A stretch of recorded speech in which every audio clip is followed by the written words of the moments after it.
Kakumihama Village.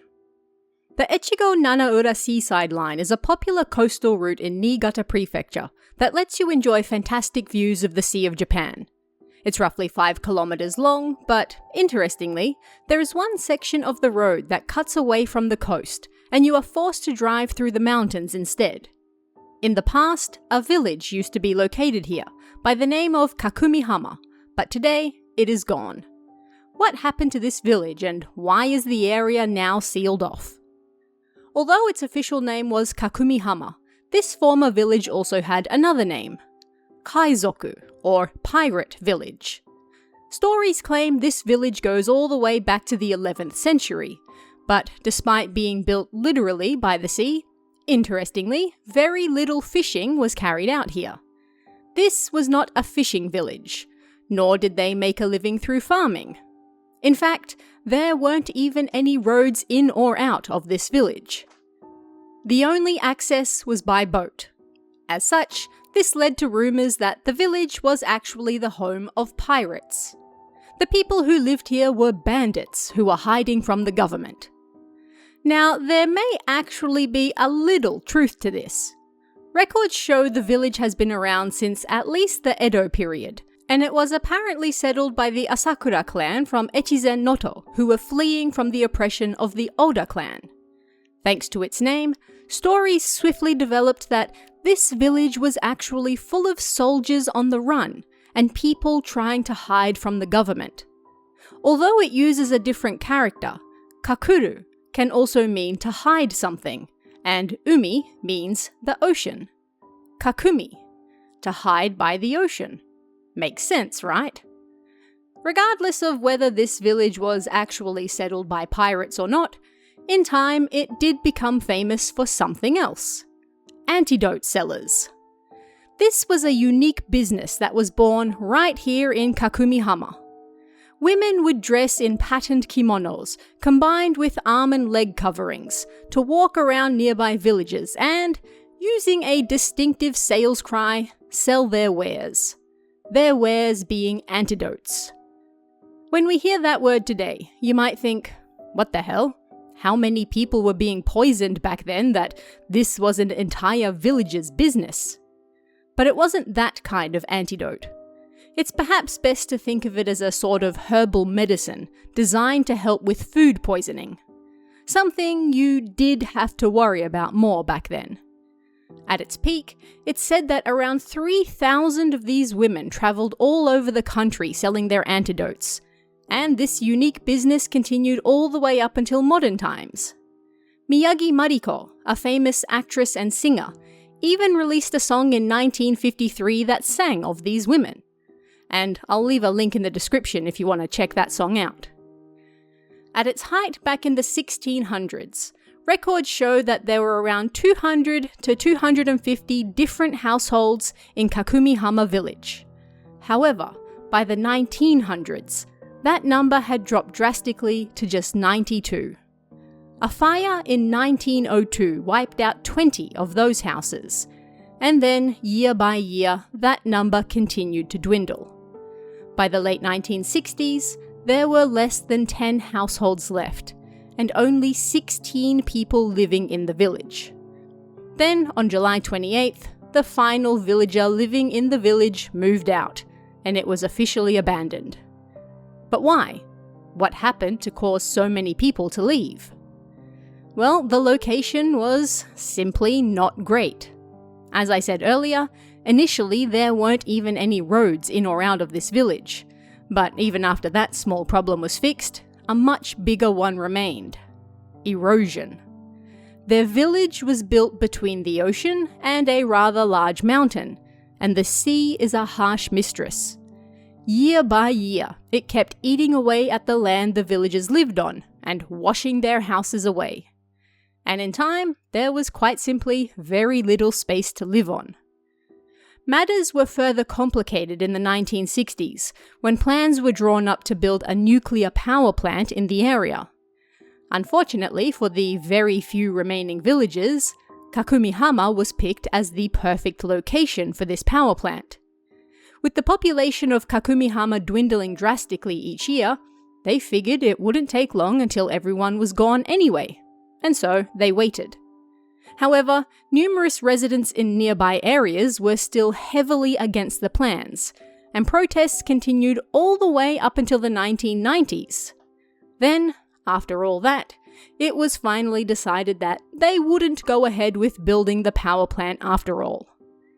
So, why does the Seaside Line coastal route detour only here, at the side of the former Kakumihama Village?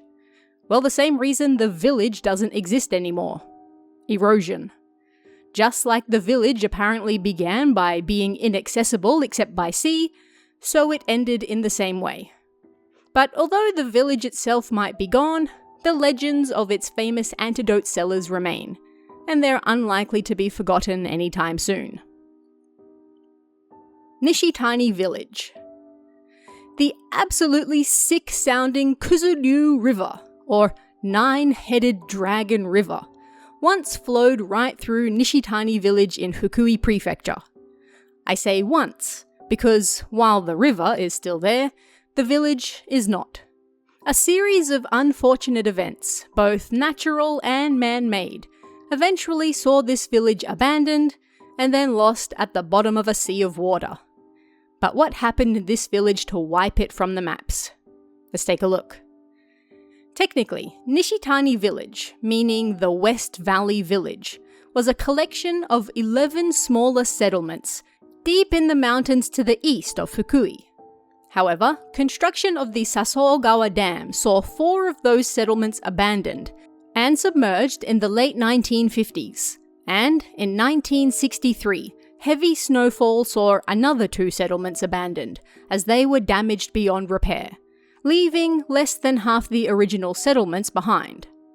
The 1960 census stated that 1,605 people lived in Nishitani Village, but thanks to these disasters and more, that number began to dwindle year by year.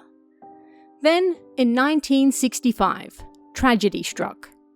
A record-breaking flood hit Fukui Prefecture in September as Typhoon 23 passed through the area from September 8th to September 11th, dumping around 200 millimeters in the Kuzuryu River. This was immediately followed by Typhoon 24, and heavy rainfalls over the next few days, this time exceeding over 1,000 millimeters, saw the Sasoogawa Dam unable to hold back the water. In fact, there were fears that the dam itself would collapse. Unfortunately, the intense flooding of numerous rivers in the area then caused massive landslides, and 90% of the houses in Nishitani Village were either buried or swept away. Things weren't looking good for the remaining villagers who had yet to move on. Yet they tried to pick up the pieces, and plans were drawn up to rebuild the village the best they could. However, disaster struck again, this time man-made, when they discovered that yet another dam was going to be built in the region, and this time Nishitani Village would be fully submerged once it was completed. The villagers were left with a tough decision. Their village had already been getting smaller and smaller over the years, thanks to numerous dam projects and natural disasters. Now, record flooding had destroyed 90% of their homes, and if they were to rebuild them, chances were good they would just lose them again to this upcoming dam project. They could try to fight it, like numerous villages before them. But was it really worth it? Nature had proven again and again that it was ready and willing to destroy their livelihoods. Perhaps this was the final sign they needed to move on. And so, the remaining Nishitani villagers accepted their fate and agreed to be relocated. Throughout the rest of the 1960s, the majority of the remaining villagers moved to different areas within the prefecture, although most of them moved to nearby Ono City.